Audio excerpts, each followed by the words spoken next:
Bonjour et bienvenue pour la présentation du 376e kit à l'échelle 1/35e que nous propose la célèbre marque aux 2 étoiles.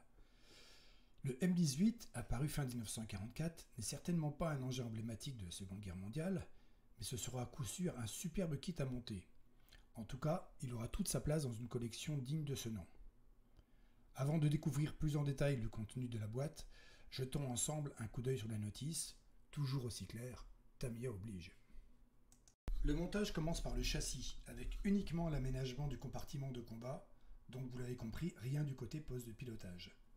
Le train de roulement vient ensuite, on remarque l'absence des bacs de nylon sur les roues de route, et les chenilles sont maintenant uniquement par section, adieu la chenille vinyle souple. La tourelle est hyper détaillée, normale pour une tourelle ouverte, relativement peu d'accessoires et une seule figurine hélas, le M10 en proposait 3 pour mémoire. Sans plus attendre, passons maintenant à l'étude détaillée de chacune des grappes. Commençons par la grappe A. Elle est proposée en double exemplaire.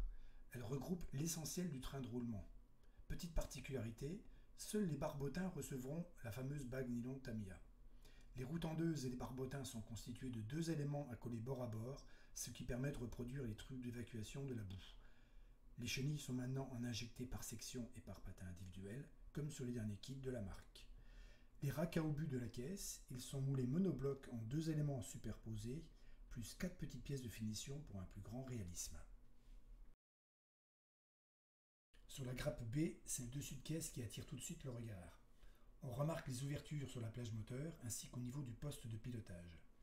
Les soudures sont particulièrement visibles et merveilleusement reproduites. Au niveau du plancher du compartiment de combat, il est extrêmement détaillé. La cloison coupe-feu, il ne manque que quelques durites à ajouter pour qu'elle soit parfaite. Quant au panneau arrière, il est monobloc avec les feux intégrés. La grappe C regroupe peu de pièces, mais des pièces de grande taille. On y trouve l'essentiel du châssis, avec notamment le plancher, les flancs séparés et les pontons. Les flancs montrent des découpes bien tranchées, avec des sorties pour les barres de torsion, mais il y aura bon nombre d'équipements à rajouter par la suite.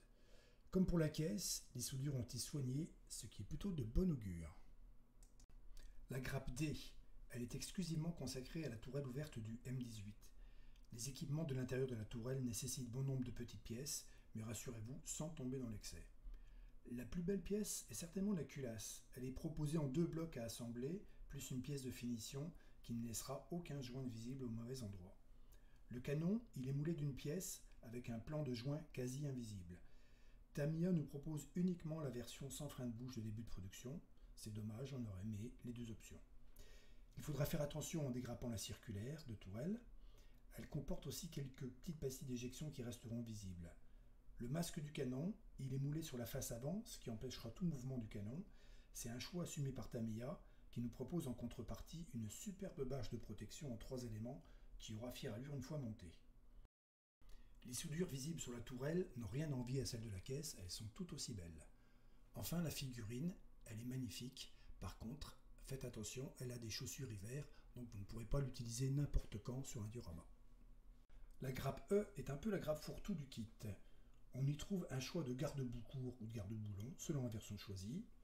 Quelques éléments du train de roulement, comme des amortisseurs moulés sur les extrémités des barres de torsion. Pratique pour le montage, mais on y perd un petit peu en réalisme.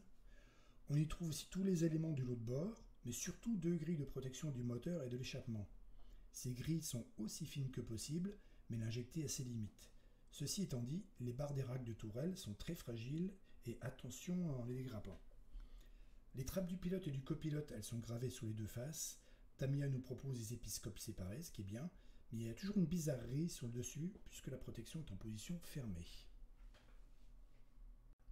Tamiya nous propose une petite grappe bien sympathique qui est uniquement dédiée à la 12-7. Une belle mitrailleuse avec un canon séparé. Les boîtes à munitions, elles sont dotées de décalques séparés, ce qui est toujours intéressant. La grappe N en plastique translucide, c'est une grappe qui n'est pas spécifique au L4. Nous ne retiendrons que les optiques de phare et éventuellement en option les lunettes pour placer sur une figurine. Dans la notice complémentaire, Tamiya nous propose 2 engins très tentants avec des marquages hauts en couleur. Le seul bémol, ces engins sont de la même unité qui a combattu uniquement en Italie. Si vous voulez situer votre M18 ailleurs en Europe, il va vous falloir trouver d'autres décalcomanies. Rassurez-vous, J'ai répertorié 11 unités équipées de M18 en Europe du Nord. Il y aura donc de quoi faire. Nous arrivons maintenant au terme de notre présentation et j'espère qu'elle vous aura éclairé sur ce nouveau très beau kit que nous propose Tamiya. J'espère que vous aurez envie de construire votre propre M18. En ce qui me concerne, je viens de mettre à jour une belle photo d'archive qui m'inspire vraiment beaucoup. Je vous dis à bientôt pour une nouvelle avant-première et d'ici là, je vous souhaite un bon maquettisme.